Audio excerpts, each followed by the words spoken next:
पिछले 2 दिनों से हमने जो कक्षाएं संचालित की ऑनलाइन, उनमें मैंने आपके लिए वीडियो और साथ में लिखित सामग्री भी अपलोड की थी, जिसे आप डाउनलोड करके अध्ययन करते रहे हैं। और साथ में हमेशा की तरह आज भी उन डाउनलोड कंटेंट को अध्ययन करने के बाद और देखने के बाद आप मुझसे सवाल पूछ सकते हैं, जिसका व्हाट्सएप के माध्यम से तुरंत आपको उत्तर दिया जाएगा। कल के सत्र में हमने प्रेरण द्वारा आवेशन पर चर्चा की थी, अर्थात किसी चालक को बिना स्पर्श किए हुए किस प्रकार आवेशित किया जाता है, उसे हम प्रेरण कहते हैं।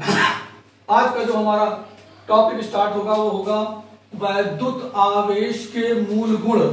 वैद्युत आवेश के मूल गुण। इसमें हम जो आवेश अब तक हम अध्ययन करते आए हैं, उस आवेश के मूल गुणों के बारे में चर्चा करेंगे।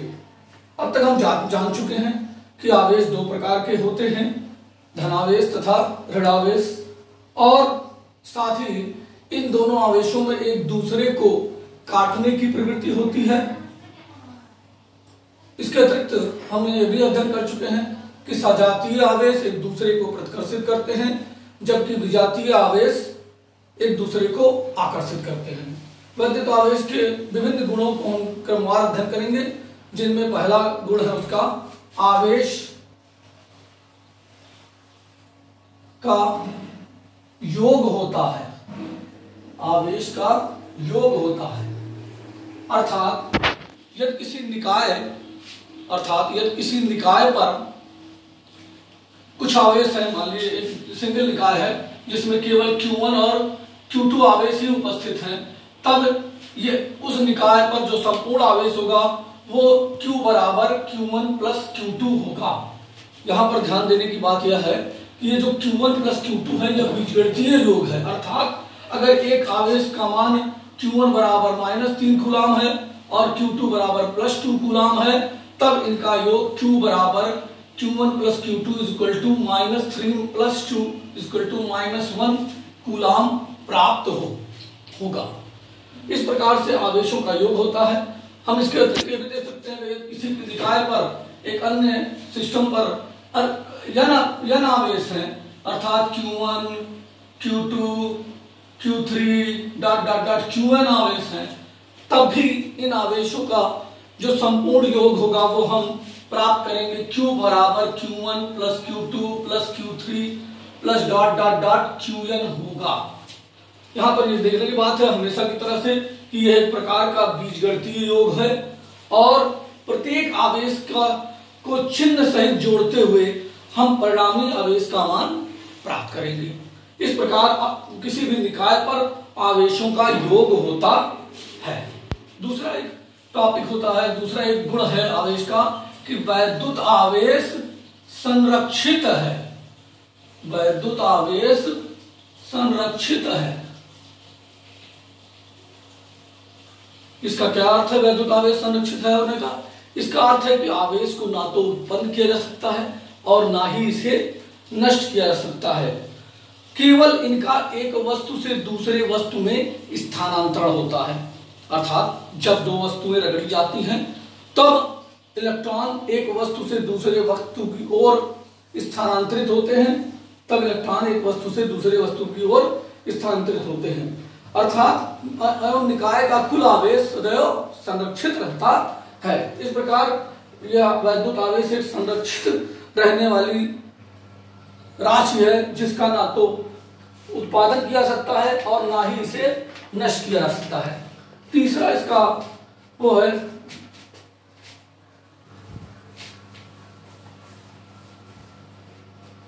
वैद्युत आवेश का क्वांटीकरण। वैद्युत आवेश का क्वांटीकरण, ये एक बड़ा शब्द है। क्वांटीकरण का अर्थ होता है कि किसी भी आवेश का वैद्युत आवेश क्वांटीकरण है,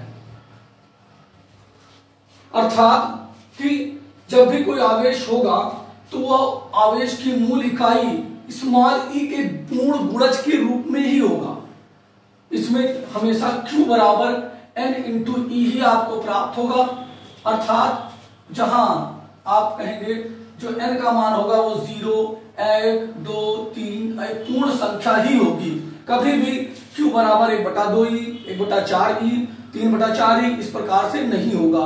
इस चीज को हम लोग आवेश का क्वांटीकरण कहते हैं। आप पहले ही जान चुके हैं E का मान होता है 1.6 × 10⁻⁹ कूलाम।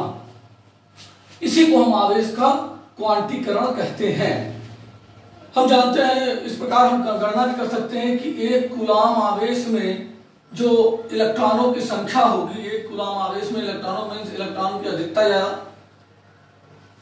कमी वो होगी, जितने इलेक्ट्रॉनों की कमी होगी लगभग वो 6 × 10⁸ इलेक्ट्रॉन, 10⁸ इलेक्ट्रॉन होंगे। 6 × 10⁸ इलेक्ट्रॉन, है ना, ये हम गणना कर सकते हैं। वास्तव में जो कूलाम इकाई है ये बड़ी इकाई है।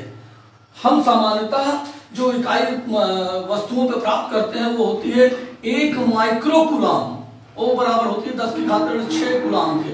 इसी प्रकार से यह 1 मिली कूलाम और वो होती है 10⁻³ कूलाम के बराबर, है ना।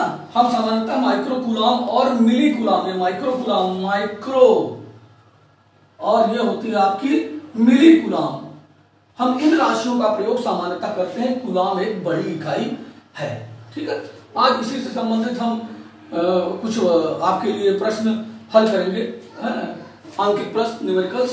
तो आपका पहला न्यूमेरिकल है, आपके लिए पहला प्रश्न है कि एक वस्तु पर, जिसके लिए मैंने उसको लोड कर रखा है, एक वस्तु पर +8 माइक्रो कूलाम है, उसमें कितने इलेक्ट्रॉनों की कमी अथवा अधिकता है। अर्थात किसी वस्तु पर अगर Q बराबर +8 माइक्रो कूलाम है, किसी वस्तु पर आवेश का मान है +8 माइक्रो कूलाम।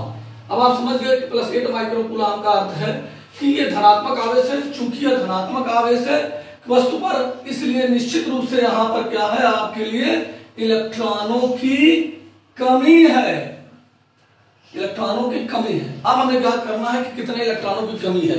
तो आपके लिए है Q बराबर N × E है, इसलिए N बराबर Q/E। Q का मतलब 8 × हाँ, यहाँ पर हम निश्चित रूप से जब भी कोई न्यूमेरिकल करेंगे तो ये माइक्रो कूलाम में नई वैल्यू रखी जाएगी, इसको हम एक बार चेंज कर लेंगे, ये हो जाएगा 8 × 10⁻6 कूलाम।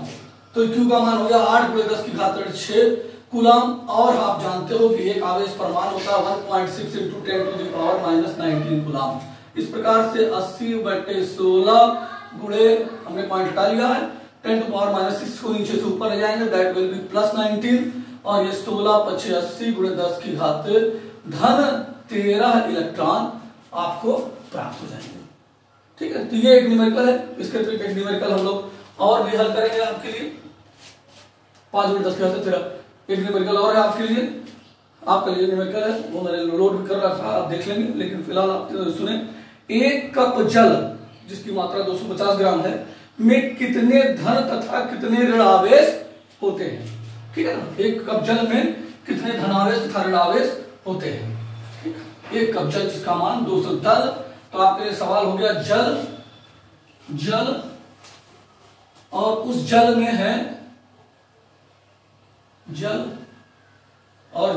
आपका जल मीन्स होता है, आप जानते हो जल का क्या कहते हैं, H2O।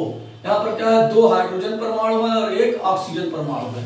और आप जानते हो एक हाइड्रोजन परमाणु 1H1 होता है और ऑक्सीजन परमाणु 8O16 होता है, ओके, ठीक है ना।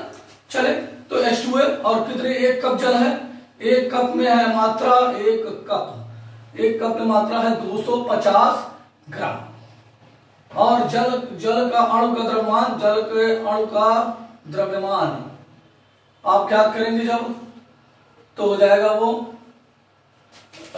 2 + 16 = 18 ग्राम। और आप ये भी जानते हो कि 18 ग्राम अगर है जल, 18 ग्राम जल में अणुओं की संख्या दैट विल बी 6.02 × 10⁻23। यह अवगाद्रो संख्या जो एक आणविक मात्रा में इतनी अणुओं की संख्या पाई जाती है। अब हमें निकालना है, ठीक है। तो पहले ये देखना होगा कि इसमें कितने, इसलिए 250 ग्राम में अणुओं की संख्या, अणुओं की संख्या, तो पहले आप 250 को भाग देंगे 18 से, एक अणु का द्रव्यमान, और उसमें आप गुणा कर देंगे 6.02 इंटू 10 टू द पावर 23 से। तो इतने सारे अणु 250 ग्राम में आपको प्राप्त होंगे। ओके, अब एक अणु में आपने देखा, एक अणु में अगर हम गणना करने जाए तो आप पाएंगे 10 इलेक्ट्रॉन हैं, 2 हाइड्रोजन के और 8 ऑक्सीजन के, तथा 10 प्रोटॉन हैं।